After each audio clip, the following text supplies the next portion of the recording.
The earth was created, not with the gentle caress of love, but with the brutal violence of rape.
In evolution's greatest irony, one of the first creatures to appear would be the last to remain.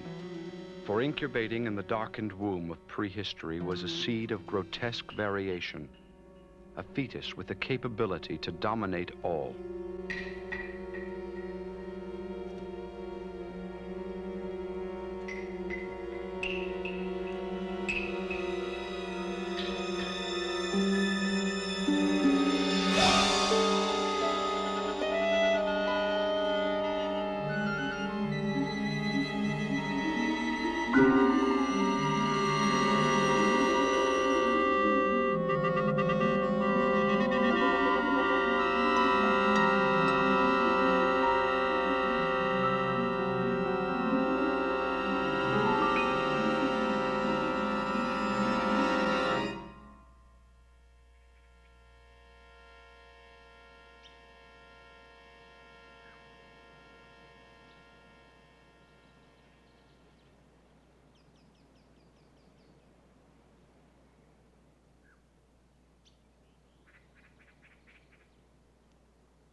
Masked beneath the beauty of nature's world is one single and ugly truth. Life must take life in the interest of life itself.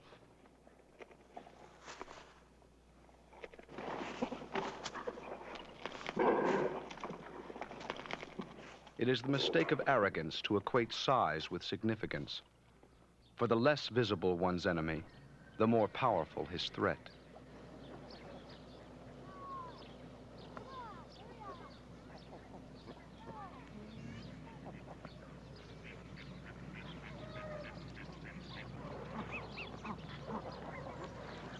My name is Nils Hellstrom. If that name rings a bell at all, it's probably in connection with the words fanatic, lunatic, heretic. Actually, I'm a scientist, and these other descriptions have come as a result of my dedication and my work, my obsession, some have called it, with certain findings I've made. It's not easy to be obsessed. The past 18 months, it's cost me 2 fellowships, 1 assistant professorship, and even a few friendships. I don't care about that, really. In a way, it's kind of flattering. What I really regret is that after 9 years of concentrated work, I've learned something that no one wants to hear.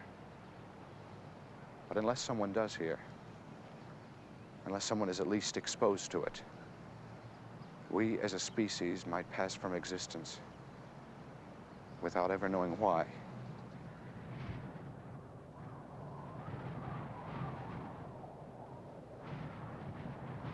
This is the radiation laboratory of Rock Valley, Nevada, a carefully controlled, highly quarantined area where tests on the effects of radiation on living tissue are conducted.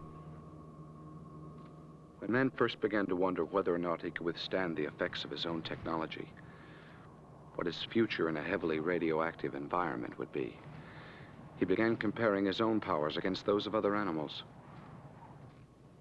To most of the animals he tested, he found he was equally vulnerable. But into this irradiated environment where all living things began to die, came an unexpected survivor. One creature that lived on as others faded from existence. This one creature that had survived the historical ages of ice and flood, of volcanic eruption and fire, the insect, in a frightening tour de force of adaptability, proved conclusively that he could endure where man would ultimately fail.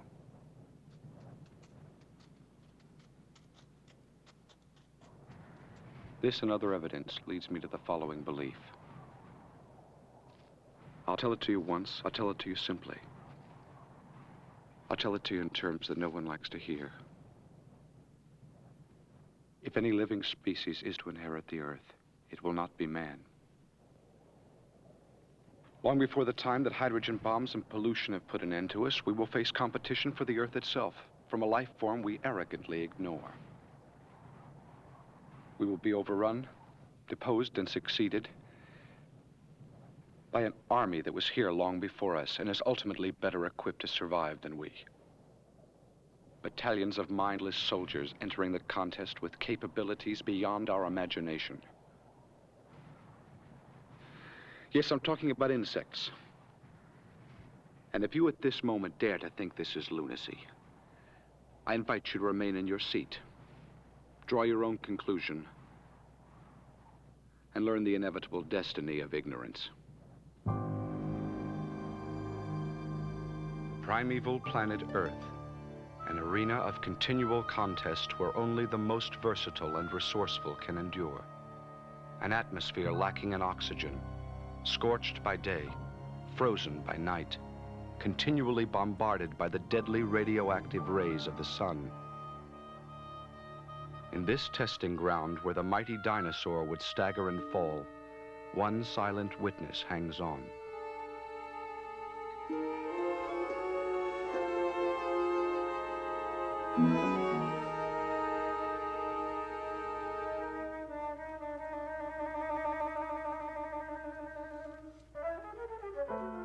With a 300 million year head start on man, the insect begins to develop his powers.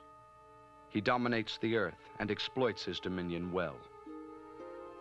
With each new generation come new experiments in shape and function, transforming him into specters as limitless as the imagination of the insane.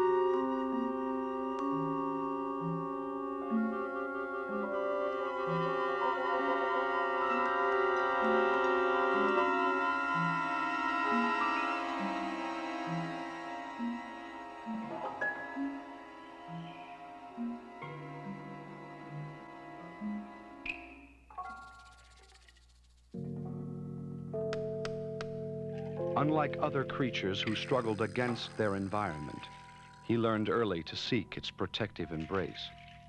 Creating an endless wardrobe of camouflage, he and his environment became one.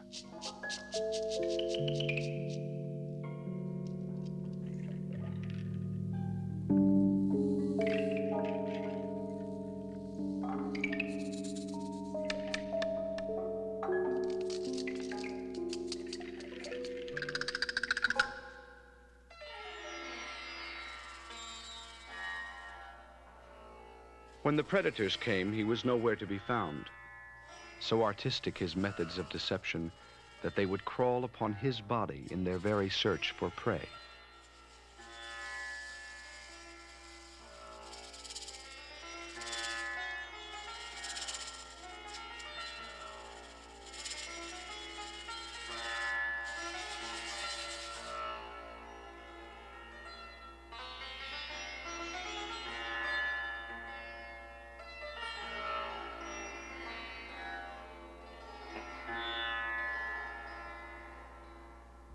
But the true miracle of his escape had yet to come.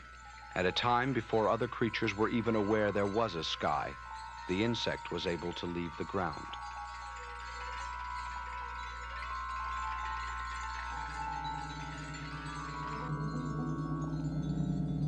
"50 million years before the first bird would appear, the insect had accomplished flight.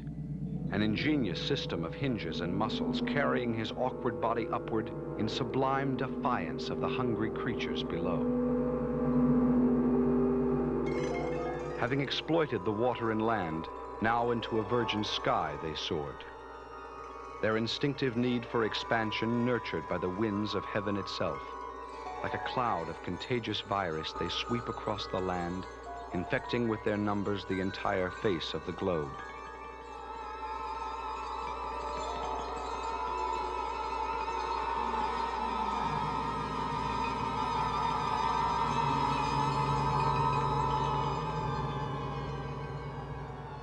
But the prehistoric Earth is not without defense, for carefully interwoven in the matrix of innocent beauty is a macabre masterpiece of revenge.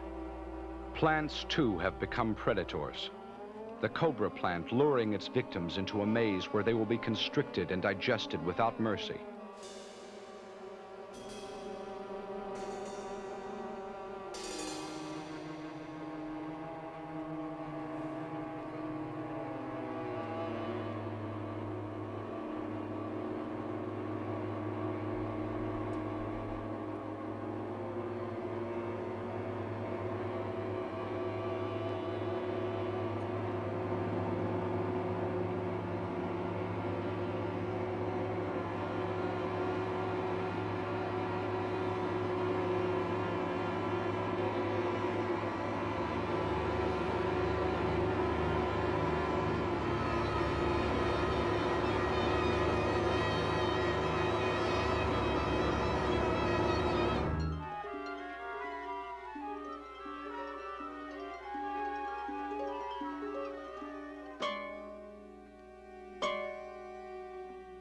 Gaping its jaws with menacing hunger, the Venus flytrap beckons with gentle perfume.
the beautiful sundew, a murderess in disguise, tempting with imitation succulence all to come forth. Instead of sweet nectar, they will find sticky paste. Their very struggle to escape exciting the deadly tentacles to descend.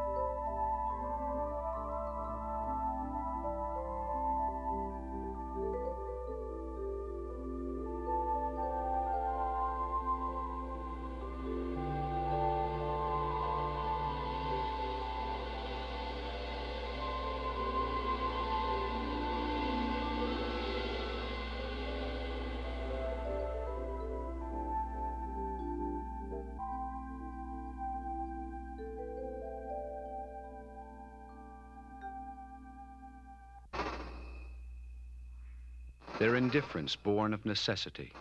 Others too become an instrument of death.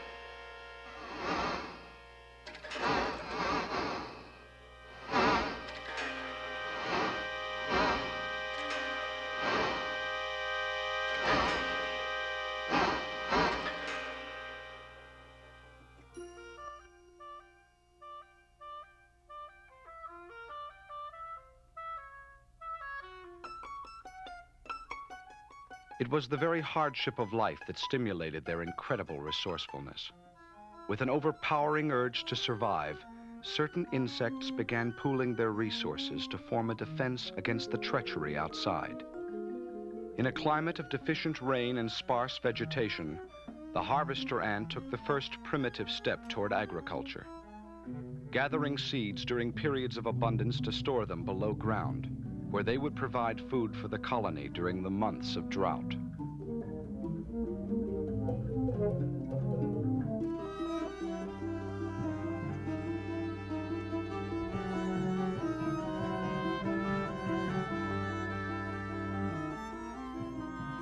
While the adults are out working in the field, the young take on the responsibility of child rearing. Gathering the eggs and larvae into a communal nursery, they tend the infants and the unborn with the meticulous care of a midwife. There are several stages of fetal development, and each is attended differently. The specific instructions carried chemically on the skin of the larva are as clearly readable to the nurse ant as a written prescription. For the soon-to-be-born larva, a pre-digested formula must be made, the nurse ant regurgitating it directly into the newly formed mouth. As soon as the young are born, they must take over the job of nursing, freeing their own nurses for work in the fields. Into their subsistence diet falls an occasional gourmet's delight. A dead bee becomes a banquet, and they will guard it with their lives. The instinct to harvest is akin to the instinct of greed. To a neighboring colony of red harvesters, the temptation has become too great.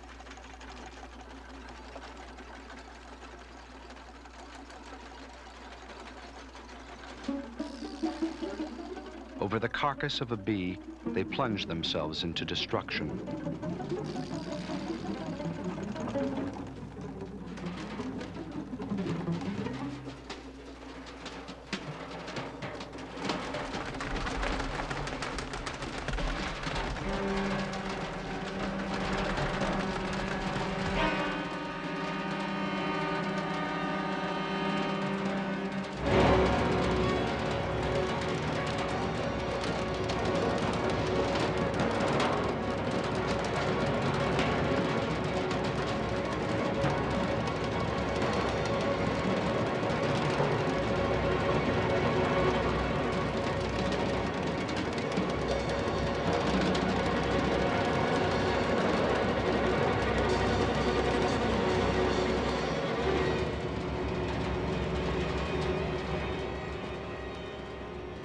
Like a battle of gruesome robots, once they begin, they cannot stop.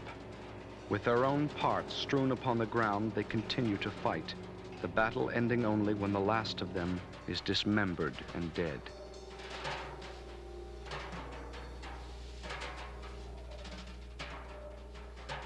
Let it be said of the harvester ant that he displayed more than one similarity to man.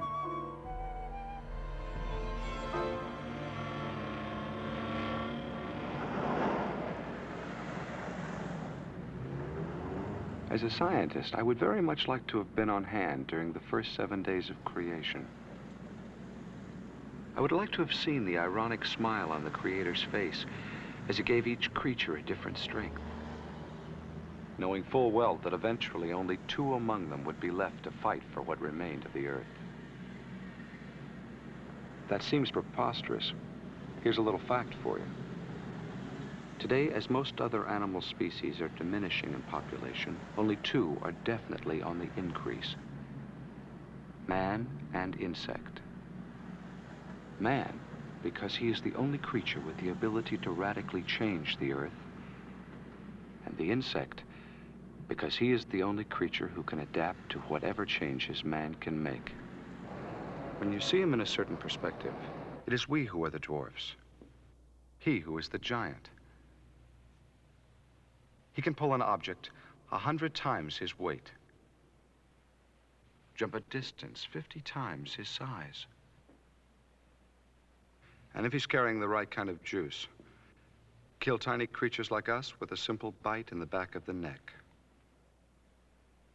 Assuming for the moment that he is our opponent, let's see in a physical sense what he has going for him.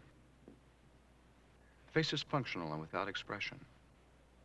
Only eyes and a mouth, just enough to keep the rest of the body alive. No muscles to smile with, or frown with, or in any way betray what's lurking beneath the surface. You'll notice he has no ears or nose, but don't think it makes him oblivious.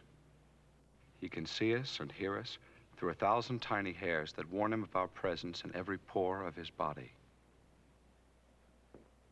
Compared to man, he's considered primitive. But for this reason, he's ultimately more durable. Their life begins as ours, the fertilization of a single cell.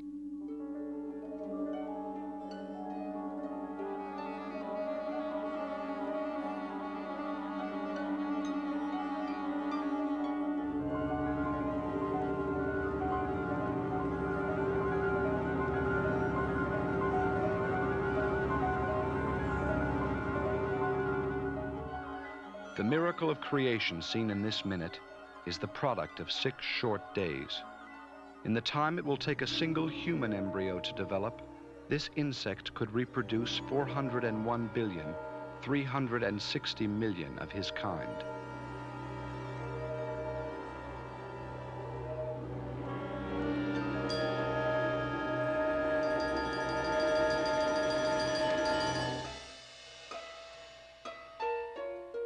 Unnoticed and unloved, they come into this world possessing all the knowledge they will need for an entire lifetime. None will teach them, none will shelter. Programmed from birth to death, each has inherited the total sum of 300 million years' experience. They are born now because the lessons were learned then.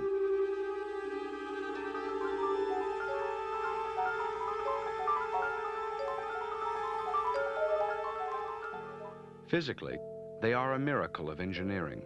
Their skeleton is on the outside, allowing greater leverage to muscles within. They move by a system of hinges, flexing in infinite variation as the situation demands.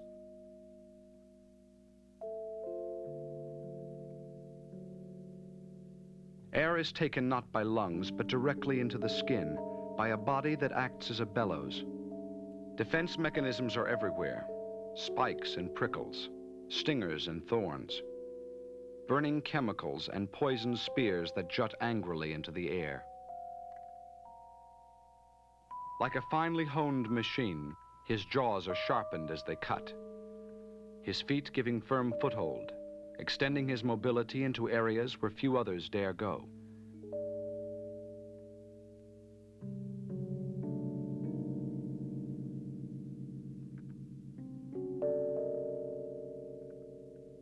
Even his heart is something alien.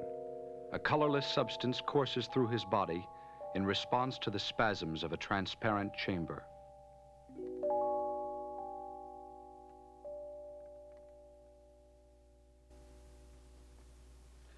Unlike man, whose physical limitations are dictated from the moment of his birth, the insect is born with the ability to actually improve upon his own body. When he reaches the limits of his capability, he miraculously transforms into an entirely new being. The caterpillar is born with only half the equipment he needs for survival, for his only function in life is to eat. Denied the ability to reproduce, he would die before fostering others of his kind. But from his incomplete body, he will salvage new life.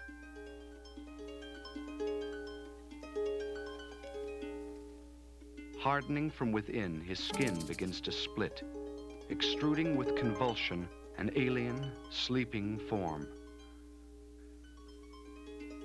Through a process similar to the contractions of birth, the new form squeezes outward into the air, a creature with no resemblance to the life it had just hours before.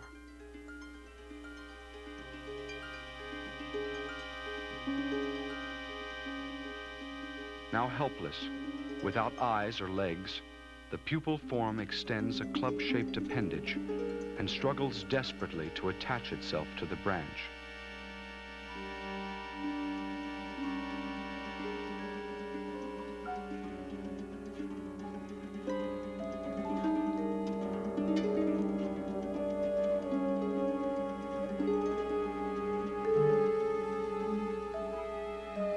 Having outlived his function, the caterpillar is gone, his pathetically shriveled remnant cast off like a worn-out coat. It is the miraculous process of metamorphosis. In hours, the unsightly mummy has been wrapped in beauty, a coffin adorned with jewels where he will slumber until the signal comes to awaken. Within the privacy of this chrysalis, his transformation becomes complete. New cells replacing the old to create an entirely fresh existence, a creature with no awareness, no memory of any existence past.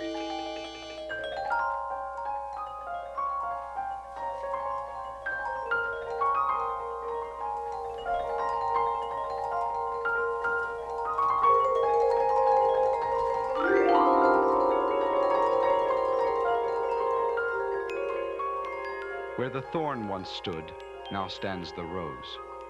But like his predecessor, the butterfly too has only one function in life.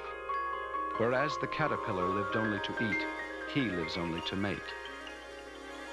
Lacking a mouth to chew with, from flowers he draws liquid sustenance, mixing with them to create the most beautiful visual harmony in all of nature's symphony.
This is the main computer center at the California Institute of Technology.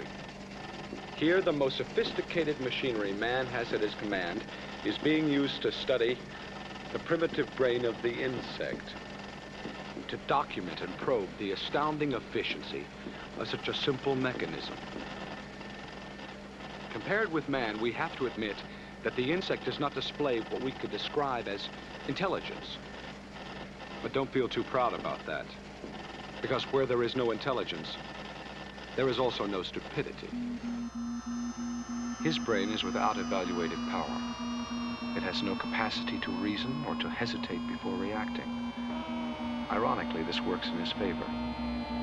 For without man's burden of injecting emotion into what he sees, the insect reacts instantaneously, without regret, without regard for any but himself. Rather like a primitive computer, able to respond to information at the flick of a switch.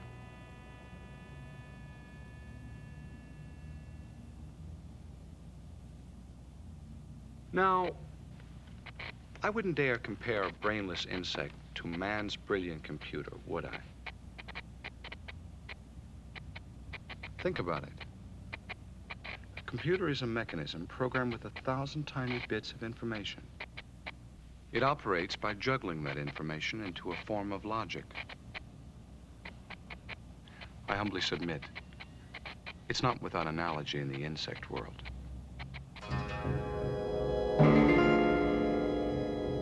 The living prototype of the computer was designed by nature herself, long before man ever set foot on Earth. The termite mound, one of the first experiments in social order. Deceptively tranquil facades masking the intricate workings within.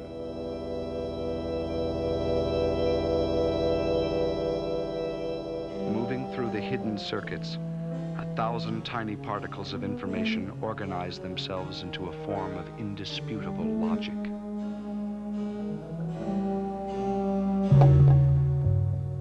Their source of power are their queens, great throbbing masses of energy, motivating all with their insatiable need. Should a queen be allowed to die, the rest will perish too, for within her pulsating body lies the future of the mound. She may live a half-century, tended by endless generations of her offspring.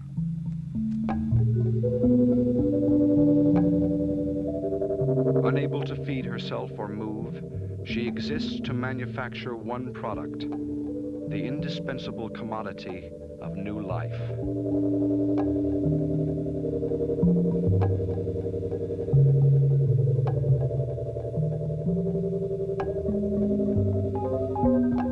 At the rate of 10,000 per day, eggs exude with the regularity of assembly line production, carefully sorted out, counted and stored by the workers in subterranean nurseries, where they will incubate until the time of their birth.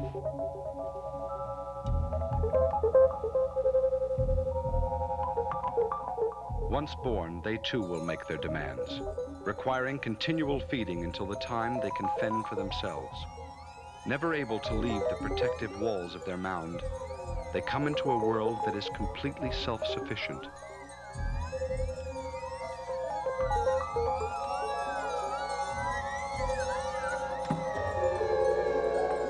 In one section is a garden, a working insect farm where tiny mushrooms are carefully cultivated to supply a never-ending source of food.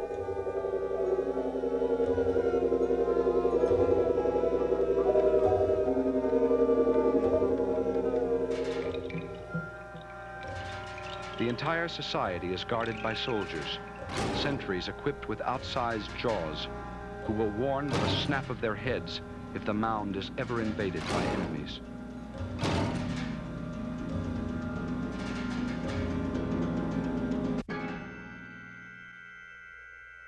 Their greatest enemy is the sun, its scorching rays drying their protective walls to the consistency of dust.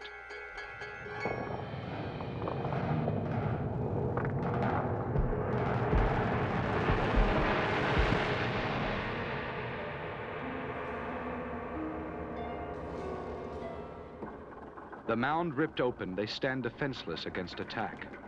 Moving with sudden frenzy, the soldiers assess the damage.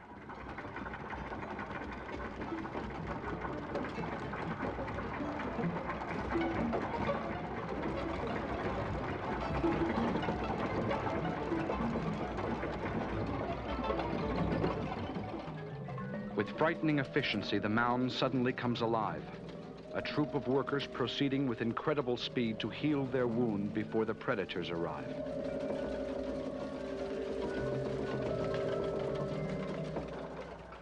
Exuding paste from special glands, they fight to rebuild their shield. But in their work is desperation, for the drying rays of the sun begin to suck the life from them too.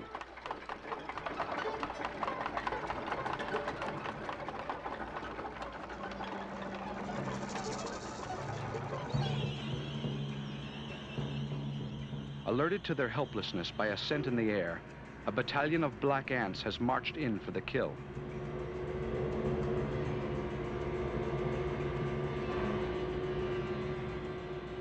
Rising to the job they were born for, the soldiers move unquestioningly into battle. Heedless of a battle that rages only inches away, the workers toil ceaselessly to seal off their world from the dangers outside. Deep within the catacombs, sudden attention has turned to the queens. The workers risking suffocation in an attempt to roll their enormous bodies to a place of concealment. Once there, they will be walled in, covered by earth until the battle is over.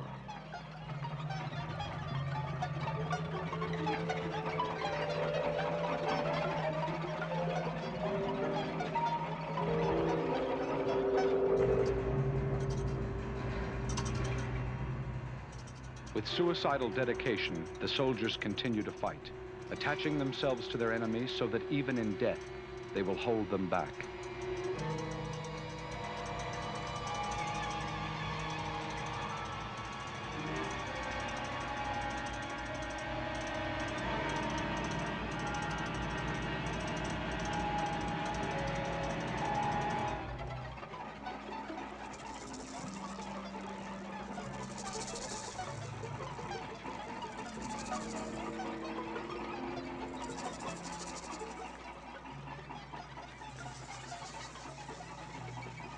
When the walls are sealed, the war is over. But now the outnumbered termite soldiers bear the full fury of attack.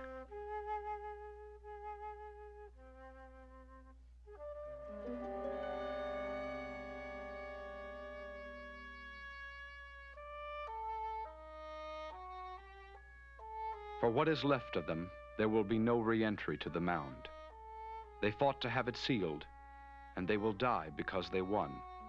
Obsolete components, they are no longer useful to the whole, condemned by their inflexible programming to the continuation of their kind.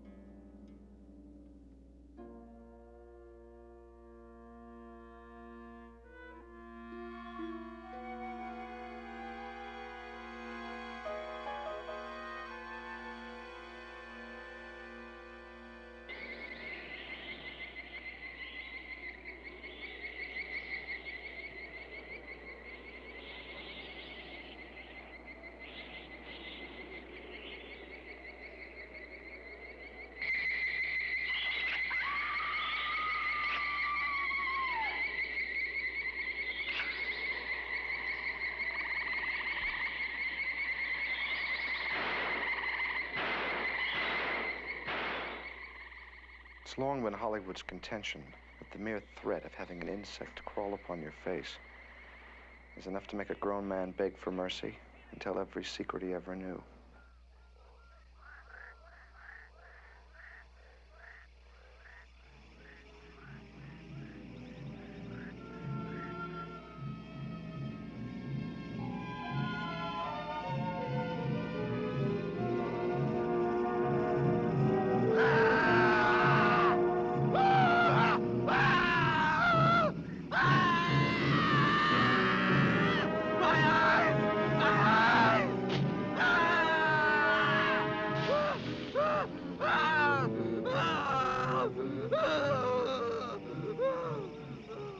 Psychiatrists tell me that from childhood nightmares to adult schizophrenia, the insect is a common fixation in the human mind.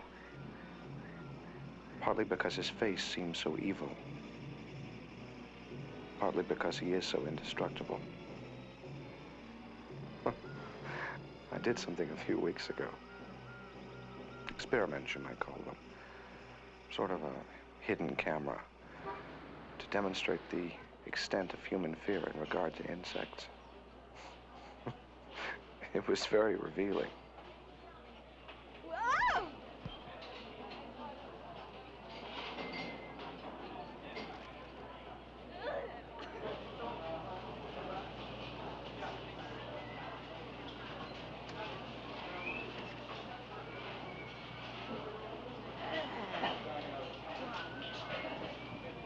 What is that?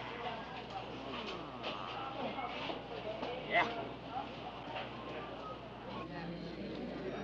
Oh. Whoa. It's awful.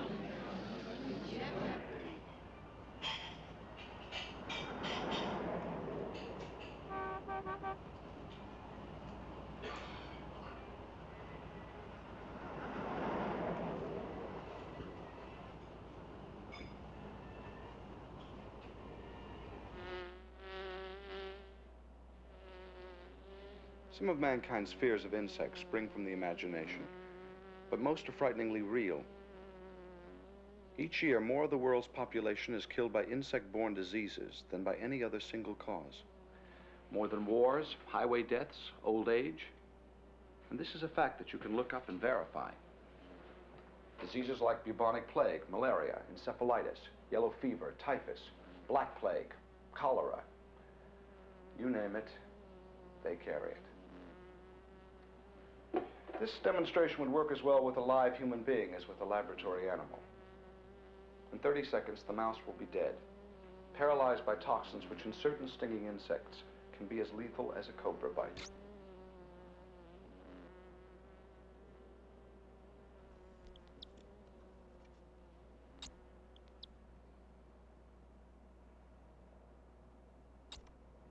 Today, increasing numbers of people are born with a fatal allergy to wasps and bees. It's called an anaphylaxis reaction.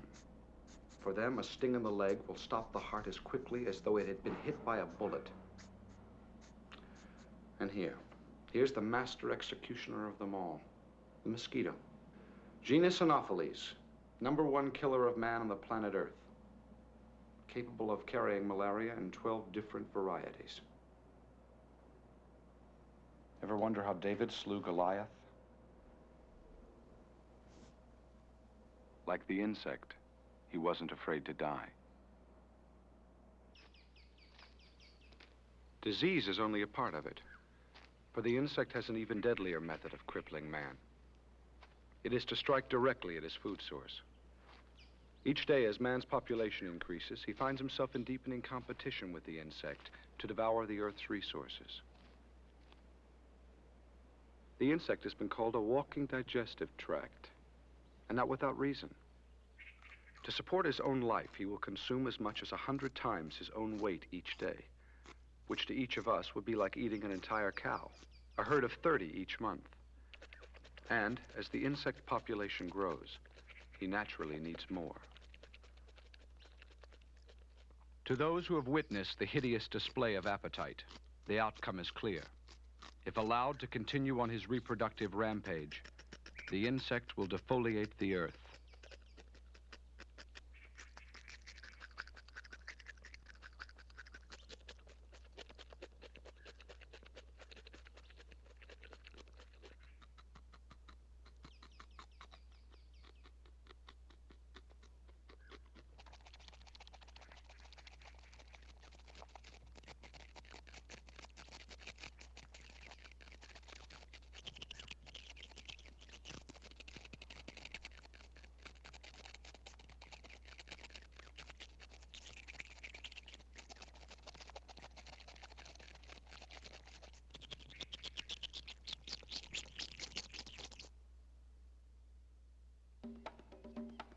If the race for food is to be the deciding conflict, let no one say it came without warning.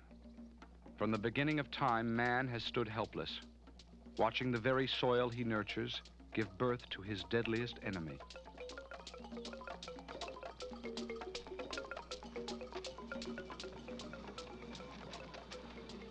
ghost of biblical terror, he rises still, summoning his sleeping troops to pillage and destroy everything that lies in their way. In the innocent disguise of grasshoppers, they will wait endless years until something in the air signals the time is ripe.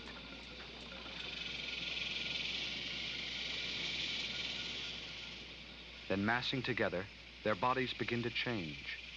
Like Jekyll into Hyde, great jaws and wings burgeoning outward as they begin their monstrous flight into hell. Too late, they are recognized as the locusts.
The plague is a single animal, its body covering 400 miles, its mouth consuming 80,000 tons of food each day.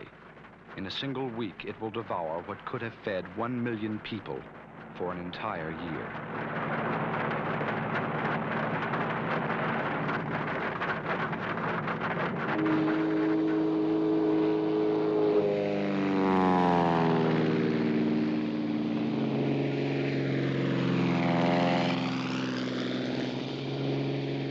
With advanced technology, man fights back.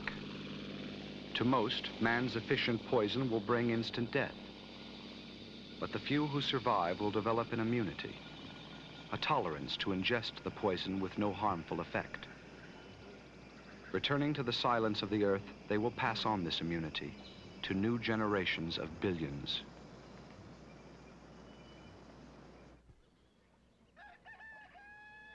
Too late is man becoming aware of his mistake. Yeah. First year we had them licked. We sprayed DDT like everybody else. Couple of days, they's gone. I mean, we did see one. Said, oh boy, thank God for that good old DDT, you know? And what about last year?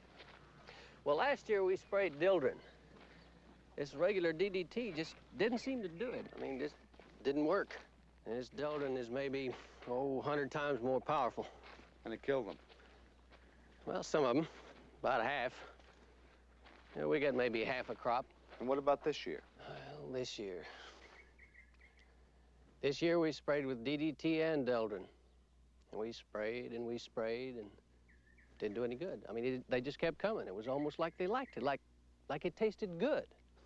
We must have sprayed 10 times more than normal. But you killed them. Yeah, we killed them. And what about your crop? Well, it's condemned. It's poison. We licked them all right, but we gotta burn it. We gotta burn it all. In fighting the insect, we have killed ourselves, polluted our water, poisoned our wildlife, permeated our own flesh with deadly toxins. The insect becomes immune, and we are poisoned. In fighting with superior intellect, we have outsmarted ourselves.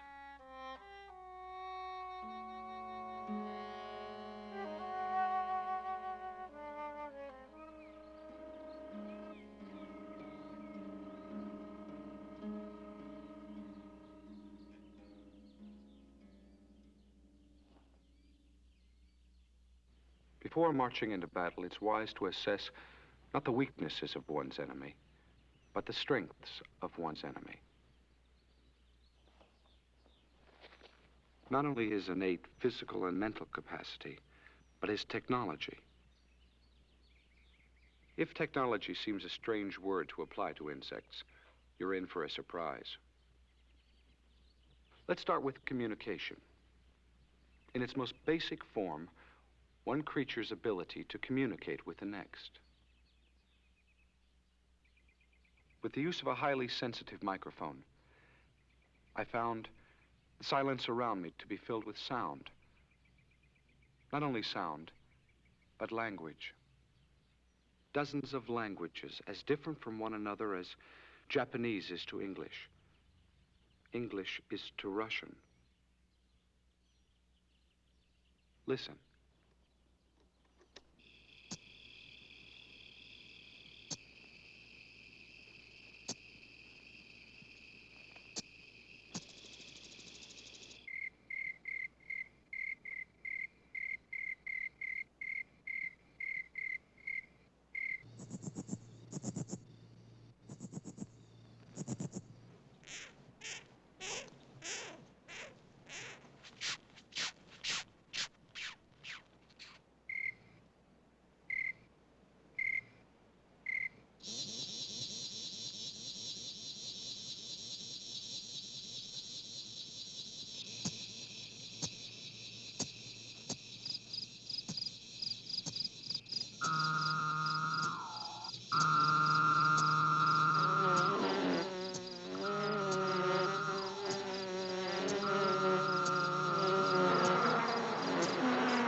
So the insect communicates by sound.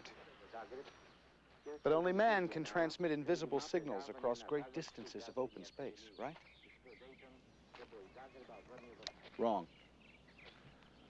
Look up into the sky. It's filled with invisible messages you'll never be able to detect. Without machines or electricity or the label of genius, the insects were using the airwaves for transmission long before man ever set foot on Earth.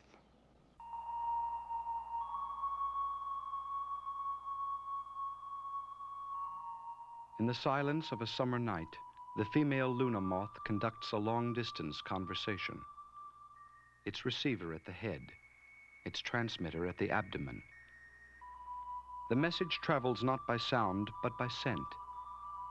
An invisible signal called pheromone, penetrating the night air for 20 miles in every direction. The message is one of need and identity, an invitation to mate, perceived only by a male of its kind. Having waited for direction, his journey begins. An all-night flight down a clearly marked path. Without this ability, such rare species would perish. Males and females unable to find one another across the great distances between.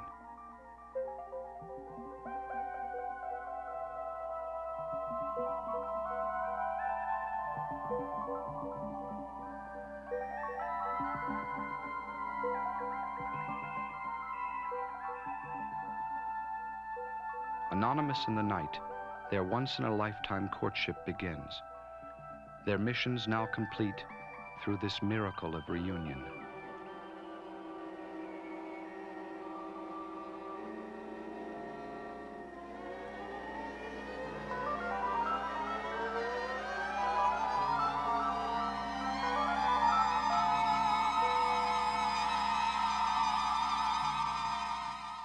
Last time we even thought about dancing together, I wound up drunk and disorderly. No, you were charming. No, really. No, I'm glad we spiked the fondue. You had me fooled for a minute. I thought you were just another American lady executive. Self-made, independent, ambitious, ambivalent. Over here... The insect and all the lower forms are dedicated to species survival. Survival comes through reproduction, reproduction through mating. For man, unless the setting is right, the perfume is right, the music is sweet, and at least one partner feels loved by the other, the reproductive act might never occur.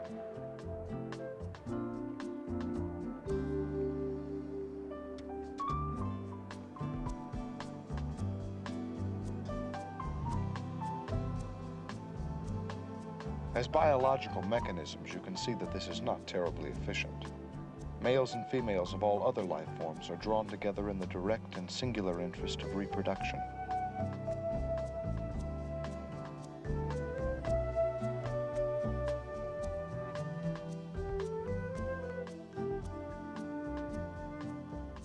We earlier demonstrated that the insect has only a semblance of heart.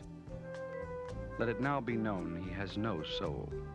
Free from the concept of romance, the act of procreation occurs as simply, naturally, and obliviously as eating. Neither does beauty play a part, for the only requisite between consenting adults is that they be of the same species.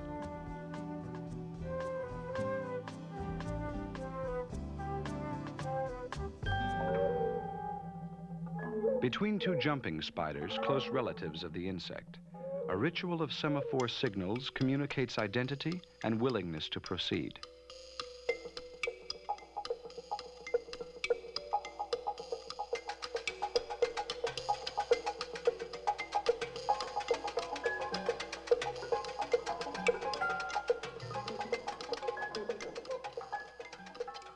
In a macabre parody of the norm, the male's sexual organ is located in a modified foreleg called the palp.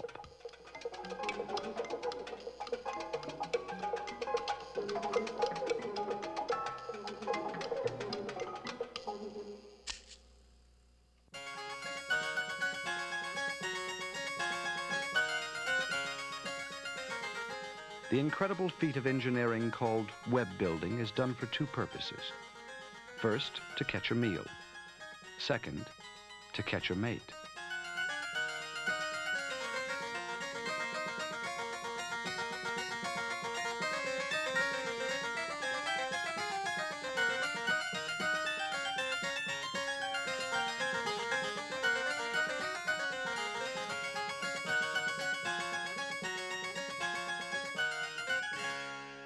Among the family of spiders, the female black widow is the greatest temptress of all.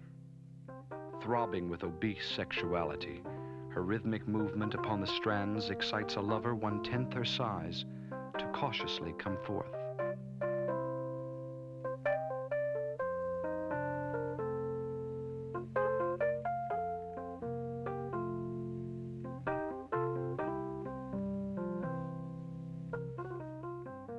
Seeming to know that his life might well end in the attempt, he carefully considers before throwing caution to the wind.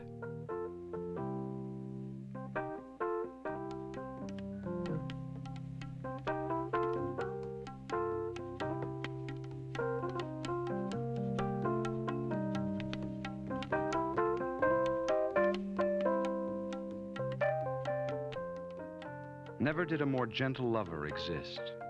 For one false move, and the widow will live up to her name.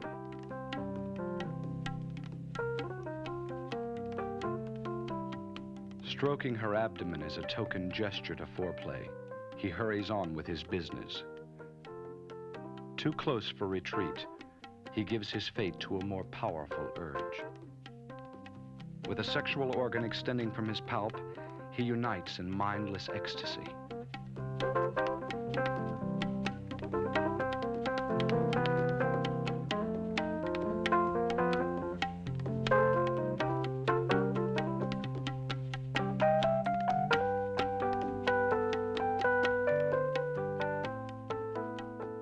To the male black widow, the most exciting part of sex is to escape.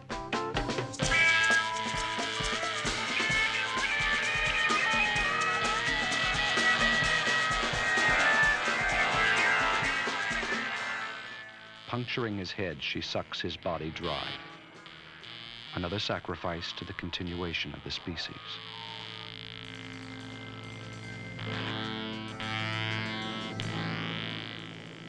Ever notice how from a great height a society of human beings takes on the appearance of so many ants? scurrying to and fro?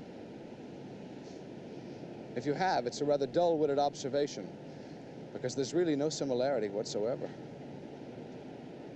Down there, everyone has his own name, his own identity, his own path, which more often than not seems to collide with everyone else. It's quite unique to human beings, this sense of individual purpose, this need to compete with all the rest. True, as individuals, it gives us strength. But as a species, it threatens our chances for survival. Think about it sometime. If we seek a so-called perfect society, then we must look to the community of bees. For here there is no ego, no competition, no individual need. Each coming into this world with an instinctive understanding that he must support the rest. The foundation of this society is the worker, a sterile female born to the legacy of continual toil until, after just 3 months, she dies of exhaustion. Next, there are the drones, potent and beautiful males, pampered by the workers for their singular function of mating with the queen. So specialized is their function that they are unable to eat by themselves and must be fed mouth to mouth by the workers.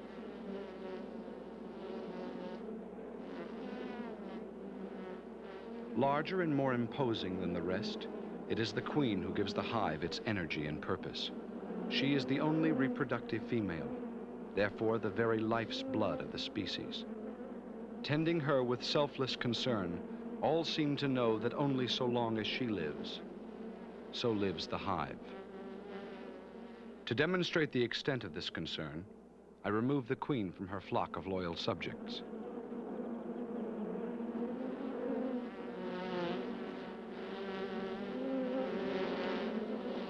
Immediately, there is a unanimous cry of outrage. But as the news filters down through the ranks, the workers begin to act. Selecting the larvae of ordinary workers, they feed them with royal jelly, a substance which will turn the commoners into queens. As the larvae will now grow larger, royal chambers are prepared, a gigantic nursery to nurture the only hope for their questionable future.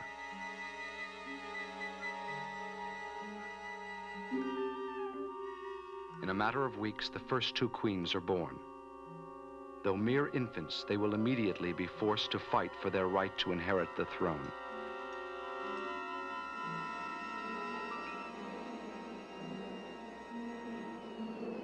Clustering around them, the workers act as seconds, crowding them together so they will fight to the death, but pulling them apart so that both will not die.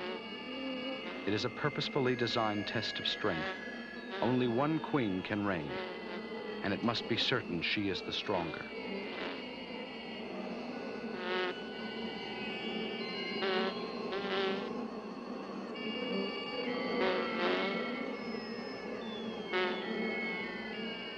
Suddenly, the contest is over.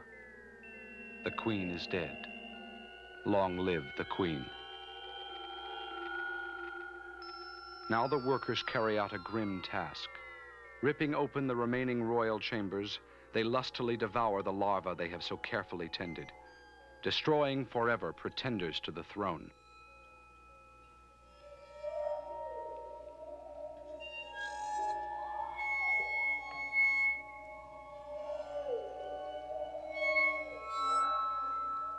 But if the hive is to endure, the virgin queen must mate. Pushed outward to the sky by the excited mob of drones, she soars high above the rest, enabling only the strongest among them to reach her side and mate.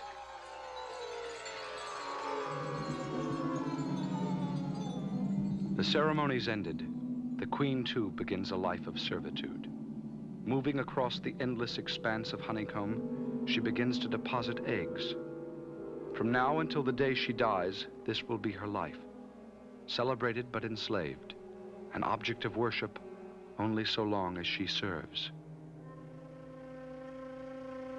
In the perfect society, there is neither emotion nor mercy. Precious space cannot be wasted on those who have outlived their usefulness. Having mated with the queen, the drones are now dispensable.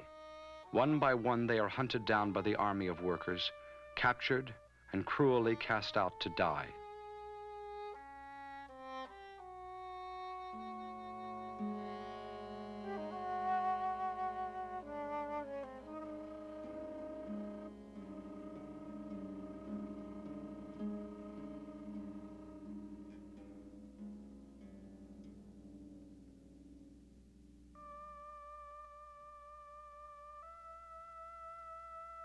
Unlike the society of man, the bees are in harmony with their environment, cooperating to serve it, so it will serve them.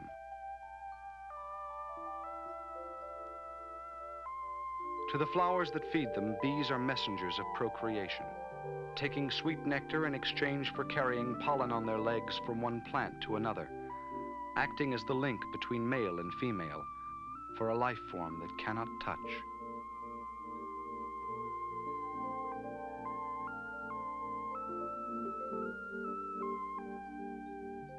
When one bee finds a rich bounty of nectar, she shares it with all. In a dance of exacting language, she informs them of its precise location, the distance, the direction, even the particular variety of flower. In this way, when one dies, no secret dies with her. Whatever each has learned will be contributed to the success of the whole.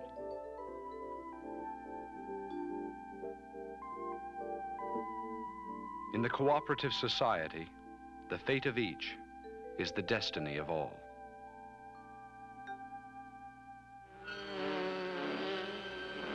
But nature is indifferent to utopia. A predatory wasp called the bee wolf must raid the hive to sustain its own young.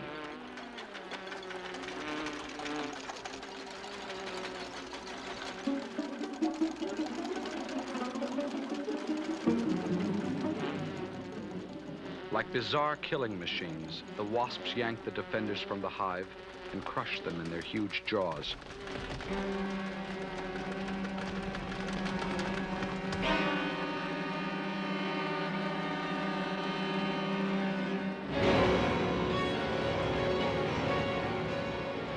For all their ingenuity, the bees are helpless, falling by the hundreds to the unreasoning brutality of nature's plan.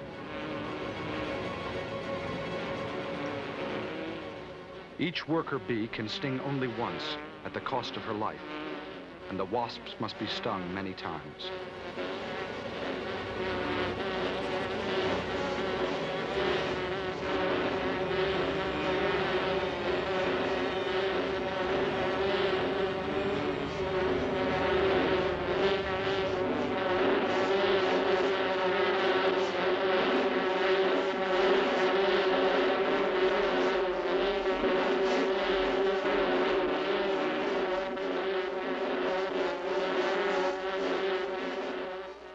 Man will point to nature, claiming war was meant to be. But here they died with reason, through selflessness, not greed.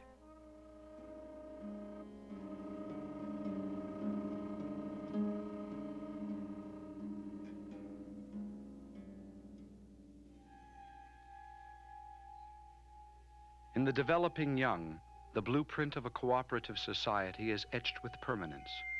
For here each generation comes into this world as a continuation of the last, each individual a mere extension of the rest.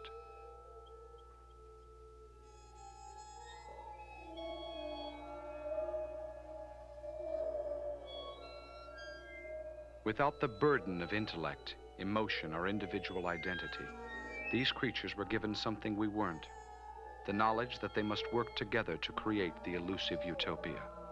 The perfect society.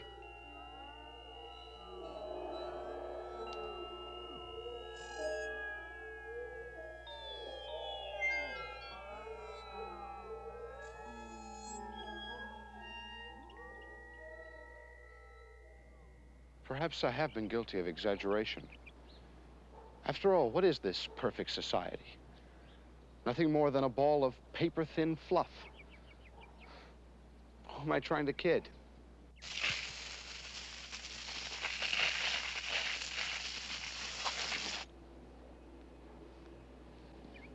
power of destruction. We can play like gods.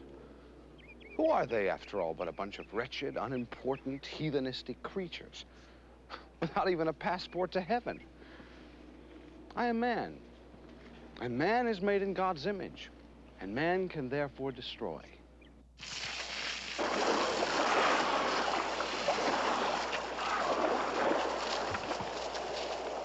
Is it possible that these creatures are us? That in the eyes of the universe, we too are mere insects that can be destroyed at will? Only come earthquake and flood will we humbly submit that all things are relative.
That little demonstration was for a purpose. If I were really God and this was man's world you just saw destroyed, if just one man and one woman were left alive, it would take maybe 2 million years to put it back together again the way it was before the Holocaust. For these helpless creatures, without the power to reason, without the ability to imagine or dream, it would only take 2 weeks. Confronted with this incredible resourcefulness, this desperate desire to survive, we must wonder why. What is the value, even for oneself, to sustain an existence that must ultimately end in death?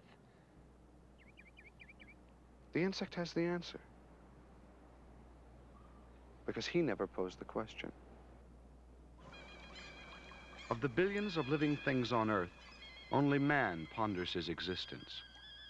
His questions lead to torment, for he is unable to accept, as the insects do, that life's only purpose is life itself. Just now, these mayflies have taken their first breath of life. Emerged by the thousands on a single summer day. On this very same day, they will die, fall lifeless to the earth just 18 hours after they are born.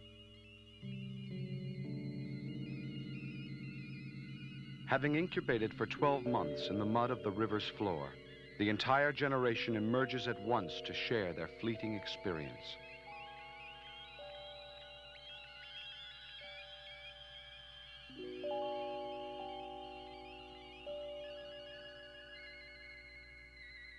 The night that falls is their only night, the moon that shines their only moon. They will neither eat, sleep, nor ponder, as mere seconds tick away the entire sum of their earthly existence. As they fly in anxious exploration, their bodies will fleetingly touch, fertilizing male with female and signaling the onset of death. All that come to rest on the land will have lived without purpose. Their eggs will die on the dry surface of the ground.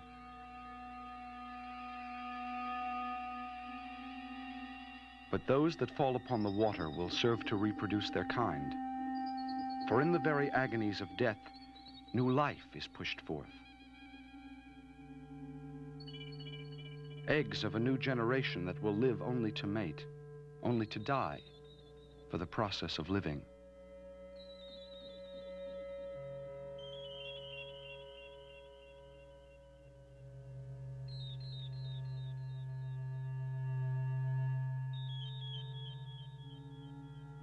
What is the life of a few hours' duration? Could each of their minutes have been like our years? Or are each of our years more like their minutes?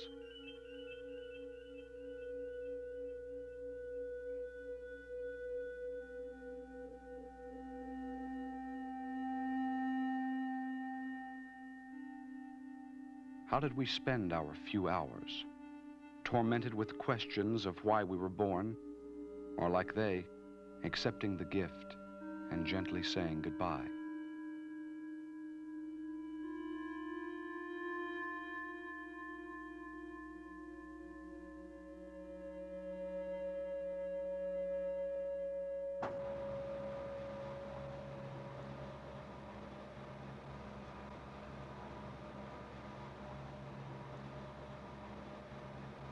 To its neighboring planets, the Earth is unique, for it alone was given the force called life. Among the many forms of life, man proclaims himself the apogee and believes he has an alliance with God.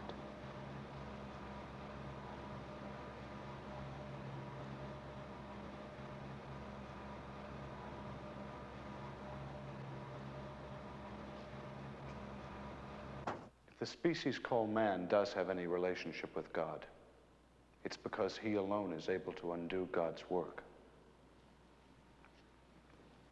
I don't say it does it maliciously or on purpose. Just that as other creatures were endowed with the instinct to survive, we seem to have been endowed with the instinct to destroy. It is the need for individual luxury that creates the technology that destroys the planet, making it uninhabitable for all but one: the insect. The industrial waste that poisons our air, the DDT that poisons our food source, the radiation that destroys our very flesh are to the insect nothing more than a gentle perfume. And the toxins that are killing us and our fellow creatures, the insects live, reproduce, thrive, and gain strength by virtue of our growing weakness. I have something very unusual for you to see, which I've been saving to the last. It is to me a visual summation of the force to be unleashed if the balance tips any further in the insect's favor. It is, in a single demonstration, a portent of the future.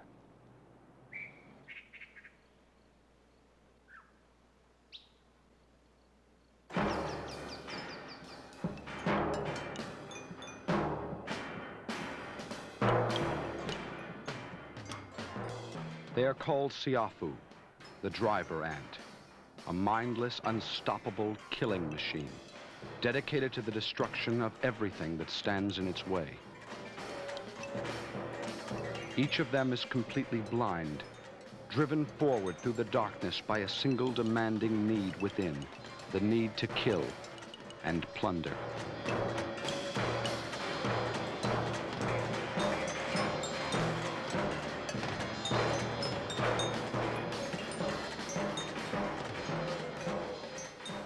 Marching the earth in a never-ending search for prey, their column extends for more than a mile, 20 million strong, guarded by soldiers every inch of the way.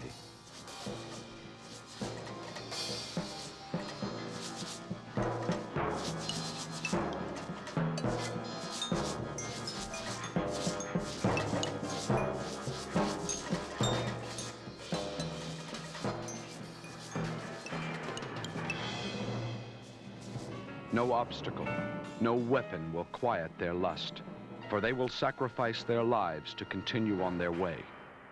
Bridging a river with their own bodies, those on the bottom will quickly drown, continually replaced by others until all have moved across, unconcerned with the ones they left behind.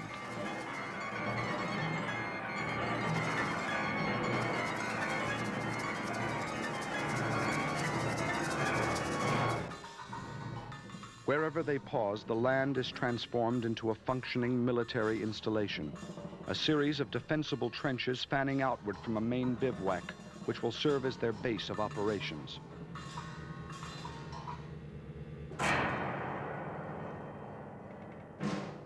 While living quarters are constructed within, the outside is guarded by sentries. soldiers stationed on ready alert who continually test the air for any sign of an enemy.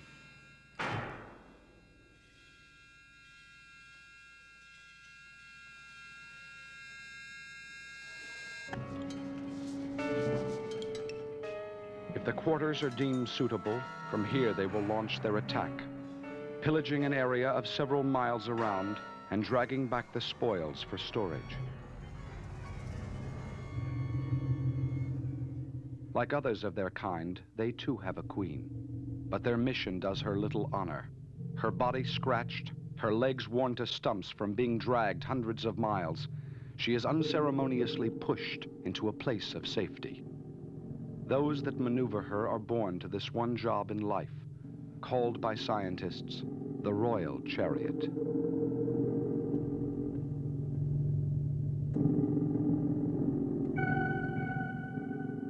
The barracks within are constructed of bodies, a series of living chains and ladders on which food and newly deposited eggs will be carried, a seething house of horrors. While on the outside, soldiers will soon begin to fall, more are created within.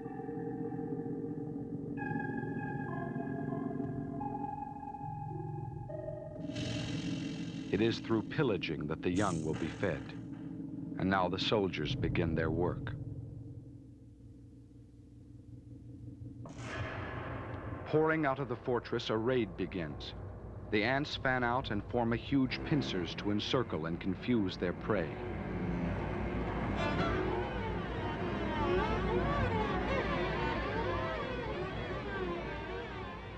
When the rampage has begun, it is sensed by all.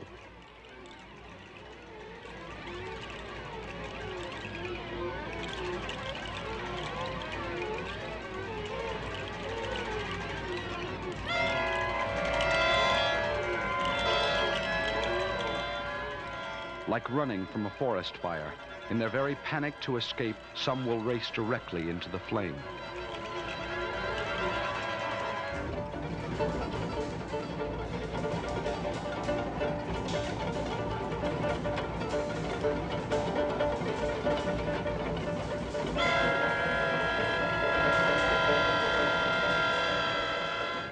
After sweeping the ground, the blind battalion surge into the trees in search of those that are seeking shelter in the branches.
To the victorious soldiers will come only a small taste of the spoils. The bodies of their victims carried back whole to be evenly divided among the waiting millions. The army whose discipline has conquered even hunger is the army that must be respected by all.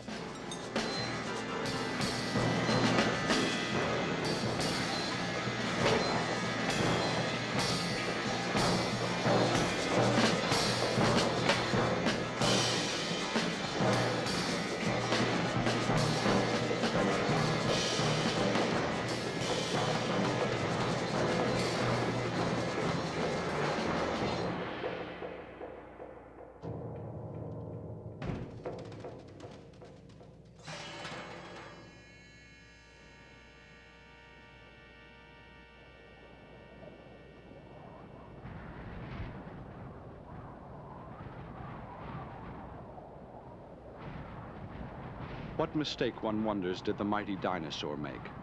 Was he too so arrogant that he defied powers greater than himself?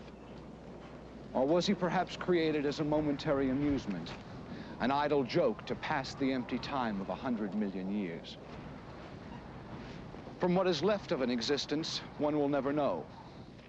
Only that a species has tried and failed, proving in his failure that he was not the chosen one. As for who the chosen one really is, only time will tell. But if we claim to be creatures of reason, we know he stands among us now, waiting patiently beside our deathbed like he has at so many others. In a logic that perhaps no man will ever understand, the true winner is the last to finish the race.